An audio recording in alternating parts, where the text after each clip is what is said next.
안녕하세요. 반갑습니다. 오늘 볼 영상은 LNF입니다. 오늘 촬영하는 마지막 영상이 좀 될 것 같은데, 자, LNF. 제가 이제 항상 강조드리는 부분들이 좀 있기도 하고, 오늘 증권사 리포트를 위주로 보면서, 향후 장기적인 그런 이제 기업에 대한 전망들, 그런 것들을 리포트를 통해서, 말씀을 좀 드리려고 합니다. 종목을 추천을 드리는 건 아니니까, 투자 판단에 참고만 하시고, 가지고 계시는 분들, 뭐 관심 가지고 계시는 분들, 뭐 어떻게 해야 될지, 투자의 이제 관점, 기준이 좀 모호하신 분들이 좀 도움이 되셨으면 좋겠다는 그런 생각입니다. 좋은 결과 있었으면 좋겠고요. 자, 그리고 이제 좋아요는 제가 영상을 촬영할 수 있는 그런 원동력이기 때문에 좋아요 꼭 부탁드리도록 할게요. 자, 간단하게 보겠습니다. 자, 최근에 주가가 주종 흐름들을 좀 보여주고 있죠. 최근 주종 흐름이 있었고, 뭐, 매물에 대한 그런 주종이 좀 있었는데, 수급에 대한 변화도 살짝 있었습니다. 외국인들이 매수를 한다 그래서 항상 매수를 하는 것도 아니고, 매도를 한다라고 해서 항상 매도를 하는 것들도 아니에요. 주가가 어디냐에 따라서, 매물 물량 소화가 얼마나 되느냐에 따라서, 어떤 환경에 대한 변화가 있느냐에 따라서 수급은 계속 시시각각 변하기 마련입니다. 계속 변해요. 변하기 때문에 우리 수급에 대한 크게 뭐 그런 의의를 둘 필요는 없지만 없어요. 없지만 장기적으로 순매도 흐름들을 보여주고 있다라고 하면은 이제 우리가 중간중간에 봤을 때 거래량이 동반이 됐을 때 가령 7월 26일 7월 26일 같은 경우는 외국인들이 좀 이제 순매수를 했고 개인 투자들이 순매도를 했고 약간 이런 것들을 보기 위해서 수급을 우리가 판단하는 겁니다. 주가가 떨어졌는데 이게 좀 장기적으로 하락하는 거냐, 외국인들이 매물을 다 털어내면서 개인 투자자가 이걸 받아내는 거냐, 그게 최악이잖아요. 그렇기 때문에 주가가 하락을 했느냐, 차익 실현이 나왔느냐, 그걸 이제 판단하기 위해서 수급을 보는 게 그 목적입니다. 목적. 장기적으로 외국인들이 순매수를 계속 물론 모아가는 기업이면 좋겠지만 수급에 대한 영향은 크게 없다. 갈 때 되면 가는 게 주가고, 기업에 대한 외형 확장이 필요한 게 이제 외형 확장이 진행이 되면 자연스럽게 주가에 반영을 하는 게 주가라고 봅니다. 그게 트리거는 좀 필요하긴 하겠지만 이슈를 좀 주목하고 수급을 모으는 그런 이슈들은 필요하잖아요.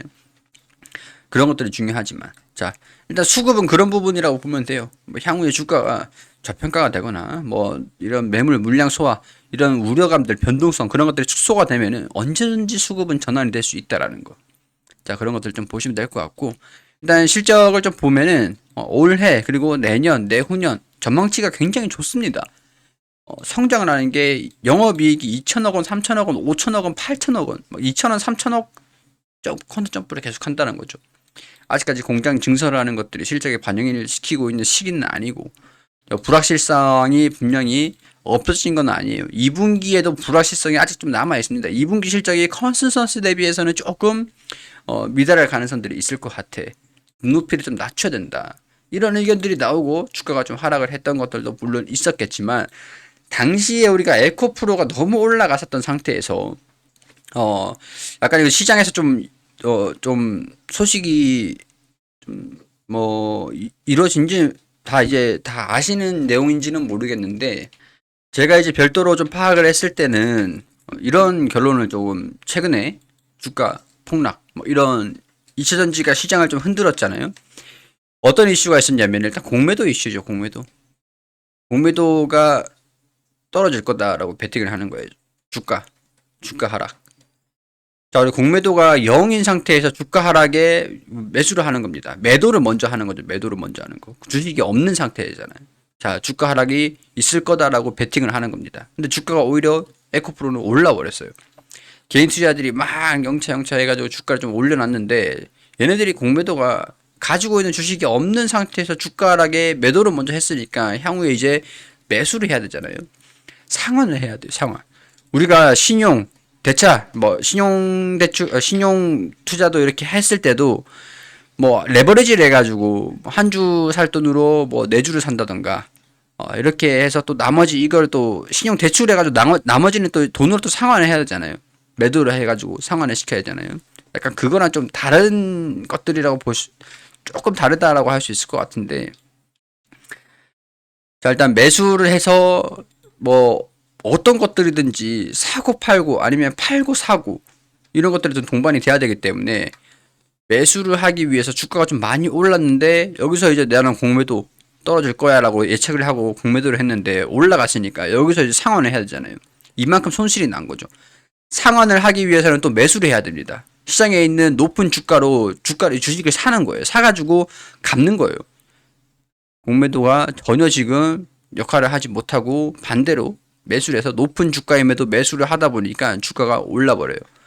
올라버리고 이제 공매도가 이 기간 동안 정리가 좀 됐어요. 그럼 이제 수급이 이어지진 않을 거잖아요. 얘네들이 공매도를 한 만큼 매수를 해야 되는데 그 매수가 줄어들었어요. 조금의 그런 이제 변동성에도 좀 얘네들이 매수를 해주지 못하니까 주가가 변동성이 확대가 되고 신용장구 여기서 위에서 잡았던 이제 신용장구 신용 매수 했던 분들도 또 이제 주가가 하락을 하면서 청산이 좀 당하게 되고 그래서 또 변동성이 확대가 되고 약간 이런 수급에 대한 변화가 좀 있긴 있었습니다. 그래서 최근에 이때도 이날이 그날이었죠. 이날 에코프로가 하락을 하고 이치전지로 섹터로 전체적으로 쭉 이어진 날. 그 다음에는 주가가 제가 이제 가지고 계시라고 말씀을 드렸었어요. 기업성에 대한 변화가 있었던 건 아니고 수급에 대한 영향은 단기적인 영향이고 이 기업에 대한 뭐 악재가 나와서 그렇게 하락을 한 건 아니고 섹터적인 움직임이기 때문에 나중에 외형 성장이 반영이 되면은 주가는 안정화가 이루어진다. 그리고 이런 단기적인 이슈들은 큰 폭의 주가 하락을 유발하는 그런 이슈들은 아니다. 이렇게 저는 생각을 한다라고 말씀을 좀 드리기도 했었습니다. 뭐 가지고 계시는 게 뭐 저는 아직까지는 좀 맞다라고 생각을 하고요. 장기적으로 보는 것도 일단은 뭐 LNF 리포트를 차근차근 살펴볼 수 있도록 하죠. 자, 시가총액 목표가 한 18조다. 지금 굉장히 좀 높죠. 목표 주가가 변하면, 주식 수가 변함이 없을 때 목표 주가가 50만 원이 된다. 지금 24만 원인데 50만 원을 목표 주가를 제시를 하고 주가에 대한 변화가 없을 때, 주식 수량에 대한 변화가 없을 때, 상장 주식 수에 대한 변화가 없을 때 50만 원이면 시가총액이 18조 원이 될 것이다. 자, 엄청난 높은 목표 주가를 제시를 했던 거죠. 목표 주가가 50만 원, 목표 시총 18조 원으로 상향을 하고 2026년까지 5조 원을 계속 투자를 해가지고 2026년도 이후 매출이 24조 원 이상을 달성을 할 것이다. 매출 24조인데 목표 시총이 18조 정도면은 뭐 나쁘지 않은 뭐 시가총액인 것 같아요. 2024년도 예상 EPS는 11,700원 수준, 타겟 PER이 42배. 뭐 이 정도면 이신원지 대비해가지고 고평가도 아니죠. 이 정도면 성장주 대비 밸류에이션 들어가는 거니까 한 40배 정도라고 하면 성장 밸류에이션 줬을 때도 뭐 120배 정도 형성을 하는 것들도 뭐 부지기수니까. 중장기 실적 가시성을 반영을 해가지고 EPS 적용 시점 변경과 PER 멀티플을 상향을 시켰다. 그렇기 때문에 18조 원이 목표 주가 목표 시초인 것 같다. 그래서 목표 주가는 50만 원이다. 자, 양극재를 봅시다. 2026년도 캐파 40만 톤 목표. 제가 이제 말씀을 드렸던 게 공장을 증설하고 했던 게 지금 실적에 반영을 하는 시기는 아니다라고 했잖아요. 그게 나중에 반영을 하고 있다라고 하면 이게 자, 이 실적 매출이 한 24조 원 달성 가능할 거다. 이렇게 보는 거죠. 자, 2026년도 캐파 40만 톤 목표로 주력 제품 니켈, 코발트, 망간, 알루미늄 이외의 신규 LPE 고체 연료 단결정 니켈 함유 95% 2024년도 양산 제품 라인업 구축 계획이다. 전구치도 있고 자회사 JHC하고 LS그룹 합작회사를 통해서 내재화를 시킨다라고 해요. 에코프로가 지금 주가 밸류에이션 상향이 되고 계속 강세 흐름들을 보였던 이유들을 보면은 이 원자재 수직 계열화를 좀 시켰기 때문에 효율성을 높였습니다. 영업이 극대화 그런 효과들도 있고 원자재 공급 조달 그런 안정세 그런 것들도 있고 자 LS그룹하고 LNF가 같이 합작회사를 세운다라고 했어요. 그러니까 전구체를 이제 그 LS그룹의 그 어느냐 황산을 저쪽에 LS 니코동재련 거기서 이제 공급을 해가지고 합작회사에 공급해서 여기서 재료를 생산해서 원자재가 또 들어가고 약간 그런 이제 수직 계열화 시키기 위한 그런 합작회사 조인트 벤처 그런 것들을 내재화를 하는 겁니다. 이게 여기 나와 있네요. LS 니코동재련 M&M 얘네가 이제 니코동재련이에요. 새만금에서 조인트 벤처를 8만 톤 이제 구축 예정이다. 추정을 한다. 8만 톤. 2025년도, 2026년도 양산이 가능할 것이다. 전구체는. 내재화율이 2026년도 20% 수준으로 확산이 기대가 된다. LS그룹 같은 경우는 약간 강점이 있죠. 얘네들이 좀 원자재를 좀 추출을 하는 그런 이제 기업이에요. 뭐 전력 전문 기업이긴 하지만 기본적인 설비 구조들을 보면은 폐배터리를 재활용 리사이클 할 수 있는 그런 기술력을 가지고 있는 그런 회사라고 볼 수 있거든요. 약간 거기에 대한 시너지가 충분히 날 거다라고 보면 될 것 같습니다. 자, 전구체 내재화율이 20% 수준으로 확산될 것이다. 수산화 리튬, 탄산 리튬, 수산화 리튬으로 전환을 시키는 그런 리튬. 폐양극재 리사이클을 통해서 확보할 계획이다. 자, 리사이클링 여기 나와 있죠. 리사이클링, 조인트 벤처 얘네가 이제 LS그룹이 이걸 뭐라고 하더라. 이게 우리 고려아연 같은 경우도 보면은 뭐 습식, 건식 뭐 이런 이제 추출하는 그런 뭐 폐배터리 고려아연도 이제 원자재 기업이기도 하고 LS도 약간 그런 쪽 계열이기도 하고 구리 이런 계열이다 보니까 그런 기술력은 충분히 다 있는 그런 상태인 거죠. 그러니까 리사이클에 굉장히 좀 유리한 그런 측면이 있다. 자, 이 자회사를 통해 가지고 폐양극재, 폐배터리, 스크랩을 재활용해 가지고 리사이클의 자원을 조달을 할 것이다. 음극재, 미쯔비시하고 조인트 벤처 설비를 추진해서 미쯔비시 케미칼하고 천연 흑연 음극재 기술을 활용, 차세대 음극재 양산이 목표다. 근데 이런 모멘텀들이 지금 다 반영되지는 않았습니다. 다 반영되지는 않았어요. 굉장히 유망한 그런 기업이기도 한데 반영이 좀 안 되고 있다라는 건 아직까지 이런 것들이 실적에 반영을 못 하고 있다라는 것들이 되겠죠. 그게 이유겠죠. 자, 그럼에도 불구하고 양극재 탑픽이다. 이렇게 얘기가 나오고 있는 게 자, 2분기 판가 상승에 불구하고 원가 영업이익이 좀 축소가 됐다. 판가하고 원가, 그러니까 원자재 비용이 좀 올랐거나 그런 대외적인 변수가 좀 있었죠. 3분기 테슬라 향 건조한 수요가 예상이 된다. 그렇기 때문에 양극재 업종 내 최선호주가 될 수 있을 것이다. 자, 12개월, 그러니까 1년으로 추정을 했을 때 EPS, 일주당 순이익이 8,847원이 되고 타겟 PER이 48배, 거의 아까 이전 리포트랑 비슷한 수준들. 자, 여기서 목표 주가가 43만원 수준. 높죠. 목표 주가를 적용해도 PER이 22배 수준으로 높은 밸류에이션 매력도, 그러니까 기대 수익률이 그만큼 높다라는 거죠. 모멘텀들은 제가 말씀드렸던 조인트 벤처, 니코동제련이랑 하는 것들이랑 뭐 시노리튬과 국내 수산화 리튬 조인트 벤처 캐파를 구축을 하고 미쓰비시 같이 하는 흑연 음극재 캐파를 구축을 하는 것들, 이런 내용들 똑같은 이제 내용들이고, 자, 하나투자증권에서 나온 리포트를 살펴보면요. 자, 이 내용들이 빠질 수가 없죠. 이것도 이제 목표 주가가 50만원 수준이 됩니다. 자, 경쟁사 대비 약세가 지속됐다. 낮은 수익성이 구조적 문제로 받아들여지고 있기 때문이라고 판단된다. 근데 이제 수직 계열화를 통해서 실적 쇼크도 단기 조정은 가능하지만 3분기 하반기 이후 수익성이 회복되면서 재평가가 될 것으로 판단한다. 자, 출하량이 조금 타이트할 거라고 좀 보는 것 같아요. 4월에는 계약 구조 변경에 따른 일회성 비용 100억 원도 좀 반영이 됐다. 자, 이게 1분기, 2분기, 그러니까 2분기 실적이 좀 부진할 수 있을 것 같다. 작년 매입했던 비싼 원재료가 원가에 직접 반영된 것이 좀 실적 부진으로 이어질 것으로 예상이 된다. 자, 이 얘기인 것 같아요. 우리가 1분기에는 좀 실적이 안 좋았었습니다. 1분기 실적이 안 좋았던 이유들을 컨퍼런스에서 물어보니까 당시에는 환율도 높았고 원자재 비용들도 높았어요. 그러니까 높은 가격 상승, 수산화 리튬 가격도 일단 많이 올랐었잖아요, 당시엔.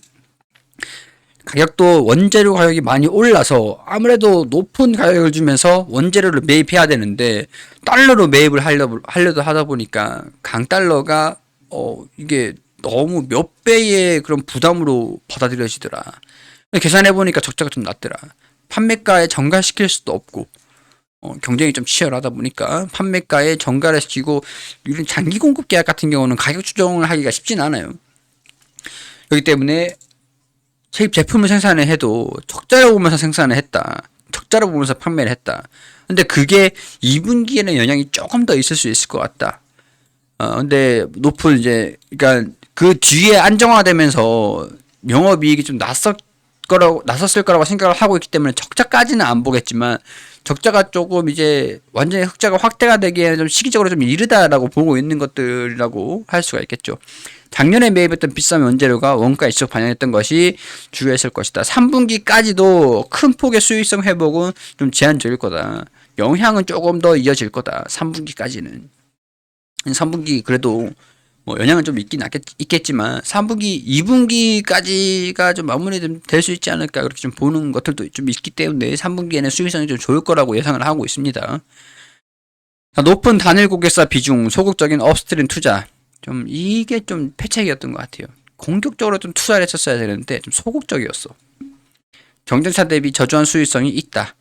저평가받은 이유들. 근데 일회성 이후로 수익성이 저조한 것으로 인식됐으나 1년 넘게 지속되다 보니까 구조적인 문제라는 목소리가 커졌다.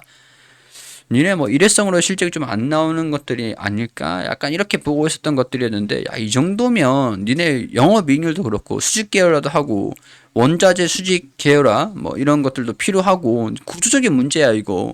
약간 이런 것들. 자, 투입 시점에 있다고 판단을 하고 뭐 이런 등등등의 내용이 좀 있네요. 비싼 원재료 인식 때문이라며 실적 쇼크에 따라 추가적인 조정은 가능하지만 2분기 실적이 그만큼 중요한 것 같습니다. 뭐 실적이 예상보다 좀 잘 나올 수도 있는 거고 잘 안 나올 수도 있을 것 같기도 하고 원자재를 비싸게 매입을 했던 거에 대한 영향들 판가에 현가하기가 좀 어렵기 때문에 에코프로 포스코그룹에만 집중되던 개인 투자자 수급이 동사에까지 다변화되는 것은 이제 긍정적인 시그널로 해석이 된다. 뭐 수급도 개선이 돼야 된다. 이렇게 얘기를 하는 거죠. 자, 2분기 좀 부진할 수 있다. 자, 뭐 유럽 수요 위축 2분기 뭐 양극재 환율 상승으로 뭐 판매량이 전분기 수준을 기록하면서 매출의 기대치에 하회할 전망이다. 이것도 뭐 유럽 수요 위축 때문에 좀 실적이 좀 안 나올 수 있다 이렇게 얘기를 하는 것들이고 자 분기 실적 원가 개선 하반기에는 좀 개선이 될 것이다. 3분기에도 굳이 3공장 초기 가동에 따른 고정비 부담이 일부 예상이 되지만 이게 수익성이 좀 회복하는 게 좀 제약적이다 이렇게 얘기를 하는 게 되겠고 4월 중순 이후 빠르게 반등한 리튬 가격이 양극재 가격 상승으로 연결되면서 수익성이 일단은 개선이 될 예정이다. 뭐 그런 전구체 뭐 그런 얘기들을 하는 것 같습니다. 중국의 신노 리튬, 수산 리튬 생산도 논의 중이다. 자 하반기쯤에는 이제 실적이 좀 개선되기를 바라봐야 될 것 같고요. 자 분기, 3분기, 2분기, 3분기, 4분기 영업이익, 매출, 영업이익도 증가. 단기 순이익도 개선되는 것들. 그래서 올해 목표가 3천억 원. 근데 단기 순이익은 조금 부진한 1,900억 원. 작년 대비해서. 그래서 이제 주가 조정이 좀 이루어지고 있는데 2024년도, 2025년도가 본격적인 게임이다. 이렇게 보시면 될 것 같습니다. 저는 좀 기업을 보는 관점이 조금 멀리 보는 그런 측면이 좀 있으니까 장기적인 성장이 기대가 되는데 단기적으로 좀 많이 빠진 기업들, 저평가되어 있는 기업들을 굉장히 좀 선호하는 편이기도 합니다. 지금 주가가 뭐 동사 이제 포함되어 있는 그런 섹터, 업종 내에서는 고평가 흐름들은 아니니까 업종 내에서 이제 또 저평가 매력이 좀 부각이 되면서 그러기 위해서는 실적이 좀 확인이 되고 그런 것들도 필요하고 수급도 개선이 좀 뭐 돼야 되는 측면들도 좀 있겠지만 여러모로 나쁘진 않다라는 거 그런 에 대한 그런 리포트를 보면서 제 의견과 좀 동일시되는 그런 내용들 정리를 좀 해드릴 수 있도록 해봤습니다. 자, 여기까지 종목을 추천을 드리는 것들보다는 저에 대한 생각들을 말씀을 드리고 인사이트를 드리는 것들이기 때문에 뭐 공부를 하는 목적이라고 보시면 될 것 같아요. 판단하시는데 도움이 좀 되었으면 좋겠고 도움이 되셨다면 좋아요 꼭 좀 부탁드리도록 하겠습니다. 영상을 촬영하는 데의 원동력은 좋아요이기 때문에 좋아요 꼭 좀 부탁드릴게요.